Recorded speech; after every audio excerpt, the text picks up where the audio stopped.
ಜಮೀರ್ ಅವರ ಹೇಳಿಕೆಯಿಂದ ಒಕ್ಕಲಿಗರ ಮತ ನನಗೆ ಬಂದಿಲ್ಲ ಅಂತ ಯೋಗೇಶ್ವರ್ ಬೇಸರವನ್ನ ಹೊರಹಾಕಿದ್ದಾರೆ. ಜಮೀರ್ ಮಾತಿನಿಂದ ಒಕ್ಕಲಿಗರ ಮತ ನನಗೆ ಬಂದಿಲ್ಲ ಅಂತೇಳಿ ಯಾರೇ ಗೆದ್ರು ಕೂದಲೆಳೆ ಅಂತರದಲ್ಲಿ ಗೆಲುವು ಸಿಗುತ್ತೆ, ರಿಸಲ್ಟ್ಗೂ ಮುನ್ನ ಸಿಪಿವೈಗೆ ಸೋಲಿನ ಸುಳಿವು ಸಿಕ್ತಾ ಅನ್ನುವಂಥ ಪ್ರಶ್ನೆ ಈಗ. ಸೋತಿದ್ದೇನೆ ಅಂತ ಅಲ್ಲ, ಸಮಬಲದ ಹೋರಾಟ ಇದೆ ಅಂತ ಹೇಳಿದ್ದಾರೆ. ರಾಮನಗರದಲ್ಲಿ ಸಿಪಿ ಯೋಗೇಶ್ವರ್ ಈ ರೀತಿಯಾಗಿ ಶಾಕಿಂಗ್ ಹೇಳಿಕೆಯನ್ನು ಕೊಟ್ಟಿದ್ದಾರೆ. ಚುನಾವಣೆ ಗೆಲ್ಲಬೇಕು ಅಂತಂದ್ರೆ 1 ಲಕ್ಷ ಮತವನ್ನು ತೆಗೆದುಕೊಳ್ಳಬೇಕಾಗತ್ತೆ. ಬಿಜೆಪಿ ಹಾಗೂ ಜೆಡಿಎಸ್ ಇಲ್ಲಿ ಬಹಳಷ್ಟು ವರ್ಕೌಟ್ ಆಗಿದೆ. ಯಾಕೆ ಅಂತಂದ್ರೆ ನಾವೇ ಇಲ್ಲಿ ಬಿಜೆಪಿ ಕಾರ್ಯಕರ್ತರನ್ನ ಕಟ್ಟಿದ್ದೇವೆ ಅಂತ ಬೇಸರವನ್ನ, ತಮ್ಮ ನೋವನ್ನ ಹೊರಹಾಕಿದ್ದಾರೆ. ಅಂದ್ರೆ ಇಲ್ಲಿ ಒಂದು ಅರ್ಥ ಮಾಡ್ಕೊಳ್ಬೇಕು. ಹಾಗಾದ್ರೆ ಸಿಪಿ ಯೋಗೇಶ್ವರ್ ಅವರಿಗೆ ಈಗಾಗಲೇ ಸುಳಿವು ಸಿಕ್ತಾ, ಸೋಲಿನ ಸುಳಿವು ಅನ್ನೋದು ಈಗ. ಯಾಕೆ ಈ ರೀತಿಯ ಮಾತುಗಳು? ಪ್ರಮುಖವಾಗಿ ಇಲ್ಲಿ ಜಮೀರ್ ಅವರ ಸ್ಟೇಟ್ಮೆಂಟ್ ಇದೆಯಲ್ಲ, ಹೇಳಿಕೆ ಏನಿದೆಯಲ್ಲ, ಕಾಲ ಕುಮಾರಸ್ವಾಮಿ ಅನ್ನುವಂಥ ಒಂದು ಹೇಳಿಕೆ ಇದೆಯಲ್ಲ, ಆ ಹೇಳಿಕೆ ಬಂದ ಮೇಲೇ ಸಾಕಷ್ಟು ಗೊಂದಲ ಆಯಿತು. ಯಾಕೆ ಹೇಳಿರಬಹುದು ಅಂತೇಳಿ. ಯಾಕಂದರೆ ಕುಮಾರಸ್ವಾಮಿ ಮತ್ತು ಜಮೀರ್ ಇಬ್ಬರು ಕೂಡ ಹಳೆ ದೋಸ್ತರು.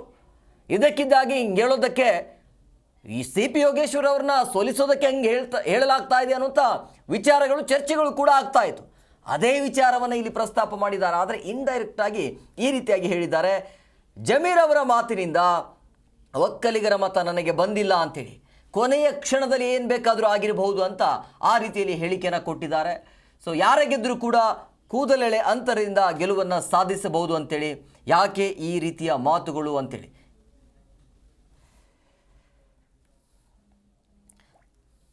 ನೋಡಿ. ದೇವೇಗೌಡರು ಒಂದು ದೈತ್ಯ ಶಕ್ತಿ. ದೇವೇಗೌಡರಿಗೆ ನೇರಾನೇರವಾಗಿ ಬೈಯೋದು ಅಥವಾ ಒಕ್ಕಲಿಗರ ಮತ ಕ್ರೋಢೀಕರಣ ಆಗಿದ್ರೆ ಫಲಿತಾಂಶದ ಮೇಲೆ ಪರಿಣಾಮ ಬೀರುತ್ತೆ. ಸೊ ನಿಖಿಲ್ ಕುಮಾರಸ್ವಾಮಿ ಅವರ ಆರ್ಭಟ ಜೋರಾಗಿತ್ತು. ನಾಮಿನೇಷನಿಂದ ಹಿಡಿದು ಮತದಾನದವರೆಗೂ ಅವರ ಸಮುದಾಯ ಜನ ಇದ್ದಾರಲ್ಲ ಕ್ಷೇತ್ರದಲ್ಲಿ ಇದ್ದು ಕೆಲಸವನ್ನು ಮಾಡಿದ್ದಾರೆ ಅಂಥೇಳಿ. ಅಂದರೆ ಇದೆಲ್ಲವನ್ನು ಇವರು ಗಮನಿಸ್ತಾ ಇದ್ರಾ? ಮೊದಲೇ ಗೊತ್ತಿತ್ತಾ ಅಂತೇಳಿ? ಅಂದರೆ ರಿಸಲ್ಟ್ ಬರೋಕ್ಕಿಂತ ಮೊದಲೇ ಅಥವಾ ಈ ವೋಟಿಂಗ್ ಆಗೋಕ್ಕಿಂತ ಮೊದಲೇ ಸಿ ಪಿ ಯೋಗೇಶ್ವರ್ ಅವರಿಗೆ ಈ ರೀತಿಯ ಜನ ನನ್ನ ಕಡೆ ಬರೋದಿಲ್ಲ ಅಥವಾ ನನಗೆ ಜನ ವೋಟ್ ಮಾಡೋದಿಲ್ಲ ಅಂತ ಏನಾದರೂ ಸುಳಿವು ಸಿಕ್ತಿತ್ತಾ ಅಂಥೇಳಿ. ಯಾಕೆ ಈ ರೀತಿಯಾಗಿ ಇವಾಗ ಮಾತನಾಡ್ತಿದ್ದಾರೆ ಅನ್ನುವಂಥ ಪ್ರಶ್ನೆಗಳು, ಆ ರೀತಿಯ ಚರ್ಚೆಗಳು ಈಗ ಜೋರಾಗಿ ನಡೀತಾ ಇದೆ. D K Suresh, D K Shivakumar, so ನಾನು ಒಕ್ಕಲಿಗನಾಗಿದ್ದರೂ ಕೂಡ ನಮ್ಮ ಜನ ಇನ್ನೂ ಅವರಿಗೆ ಅಂಟಿಕೊಂಡು ಕೂತಿದ್ದಾರೆ ಅಂತಲೂ ಕೂಡ ಹೇಳಿದ್ದಾರೆ. ಅಂದರೆ ಈ ಹೇಳಿಕೆಯನ್ನು ನೋಡ್ತಾ ಇದ್ದರೆ ಎಲ್ಲೋ ಒಂದು ಕಡೆ ಚನ್ನಪಟ್ಟಣದಲ್ಲಿ ಸಿ ಪಿ ಯೋಗೇಶ್ವರ್ ಅವರಿಗೆ ಸೋಲು ಖಚಿತ ಅನ್ನೋ ಥರ ಇದೆ. ಇಲ್ಲ, ಈ ಮಾತಿಗೆ ಹೇಳ್ಬೋದು, ಬಟ್ ಆದರೆ ರಿಸಲ್ಟ್ ಬರೋ ತನಕ ಕಾಯಬೇಕಾಗತ್ತೆ. 23ನೇ ತಾರೀಕಿಗೆ ರಿಸಲ್ಟ್ ಬರುತ್ತೆ. ಇನ್ನು ಸಮಯ ಏನು ಭಾಳ ದಿನ ಇಲ್ಲ, ಕೇವಲ 9 ದಿನ ಮಾತ್ರ ಇದೆ. ಸೊ ಇನ್ನು 9 ದಿನದಲ್ಲಿ ಇದರ ರಿಸಲ್ಟ್ ಗೊತ್ತಾಗತ್ತೆ. ಆದರೆ ಸಹಜವಾಗಿ ಅವರಿಗೆ ಇನ್ಸೈಡ್ ಮಾಹಿತಿ ಇರುತ್ತಲ್ವ. ಸೊ ಹಂಗಾಗಿ ಎಲ್ಲೋ ಒಂದು ಕಡೆ ಈ ರೀತಿಯಾಗಿ ಪಕ್ಷಾಂತರ ಏನು ಮಾಡಿದ್ರಲ್ಲ ಅಲ್ಲಿಂದ ಇಲ್ಲಿ, ಆ ರೀತಿಯಾಗಿ ಏನಾದರೂ ಜಂಪ್ ಆಗಿರೋದ್ರಿಂದಾಗಿ ಇದೆಲ್ಲವೂ ಕೂಡ ಸೋಲಿಗೆ ಕಾರಣ ಆಯಿತಾ ಅನ್ನುವಂಥ ಪ್ರಶ್ನೆಗಳು ಸಹಜವಾಗಿ ಇರುತ್ತೆ. ಆದರೆ ಕಾದು ನೋಡಬೇಕು ಅಂತಿಮವಾಗಿ ಮತದಾರರ ಪ್ರಭುಗಳು ಯಾವ ರೀತಿಯಾಗಿ ರಿಸಲ್ಟನ್ನು ಕೊಟ್ಟಿರ್ತಾರೆ ಅಂಥೇಳಿ. ಸೊ ಅವರ ಭವಿಷ್ಯವನ್ನು, ಸಿ ಪಿ ಯೋಗೇಶ್ವರ್ ಮತ್ತು ನಿಖಿಲ್ ಅವರ ಭವಿಷ್ಯವನ್ನು ಮತಯಂತ್ರದಲ್ಲಿಗಂತೂ ಮತದಾರ ಪ್ರಭುಗಳು ಭದ್ರವಾಗಿ ಅಂತೂ ಇಟ್ಟಿದ್ದಾರೆ. ಸೊ 23ನೇ ತಾರೀಕಿಗೆ ಹಣೆ ಬರಹ ಗೊತ್ತಾಗತ್ತೆ. ಆದರೆ ಇವತ್ತು ಮಾತನಾಡ್ತಾ ಇರುವಂಥ ಹೇಳಿಕೆಯನ್ನು ನೋಡ್ತಾ ಇದ್ದರೆ ಎಲ್ಲೋ ಒಂದು ಕಡೆ ಇಲ್ಲಿ ಕಾಂಗ್ರೆಸ್ಗೆ, ಸಿ ಪಿ ಯೋಗೇಶ್ವರ್ ಅವರಿಗೆ ಸೋಲ್ ಆಯ್ತಾ ಅನ್ನುವಂಥ ಪ್ರಶ್ನೆಗಳು ಸಹಜವಾಗಿ ಹುಟ್ಕೊಳ್ತಾ ಇದೆ. ಯಾವ ಕಾರಣಕ್ಕಾಗಿ ಈ ರೀತಿಯ ಬೇಸರದ ಮಾತುಗಳು ಅಂಥೇಳಿ.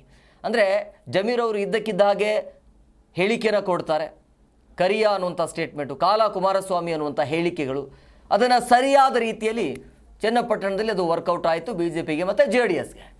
ಸೊ ಅದು ಎಲ್ಲೋ ಒಂದು ಕಡೆ ಹಿನ್ನಡೆ ಆಗಿದೆ ಅಂತ ಇಂಡೈರೆಕ್ಟಾಗಿ ಅದನ್ನು ಒಪ್ಪಿಕೊಳ್ತಾ ಇದ್ದಾರೆ. ಆದರೆ ಎಲ್ಲೋ ಒಂದು ಕಡೆ ಕಾಂಗ್ರೆಸ್ ನಾಯಕರೇ, ಬಿ ಜೆ ಪಿ ನಾಯಕರೇ ಹೇಳ್ತಾ ಇರುವಂಥದ್ದು, ಕಾಂಗ್ರೆಸ್ ನಾಯಕರನ್ನು ಸೋಲಿಸೋದಕ್ಕೆ ಅಥವಾ ಸಿ ಪಿ ಯೋಗೇಶ್ವರ್ ಅವರನ್ನ ಸೋಲಿಸೋದಕ್ಕೆ ಜಮೀರ್ ಆ ರೀತಿಯಾಗಿ ಹೇಳಿರಬಹುದು ಅಂಥೇಳಿ. ಗೊತ್ತಿಲ್ಲ, ಒಟ್ಟಿನಲ್ಲಿ ರಿಸಲ್ಟ್ ಬರೋ ತನಕ ಕಾದು ನೋಡಬೇಕು.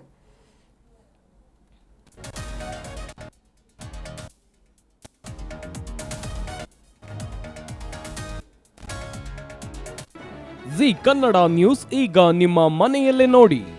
ಎಲ್ಲ ಕೇಬಲ್ಗಳಲ್ಲಿ ಈಗ ಲಭ್ಯ.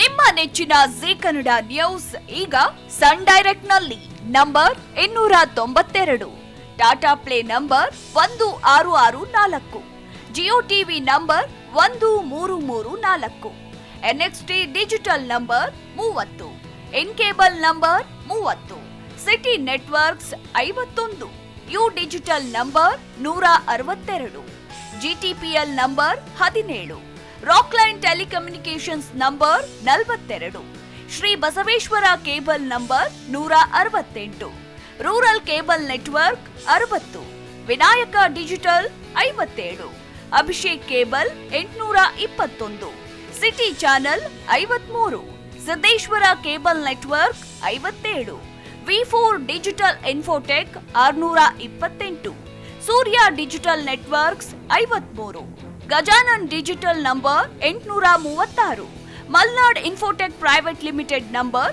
56, Metrocast number 830, Victory digital number 167ರಲ್ಲಿ ನೋಡಿ ಆನಂದಿಸಿ.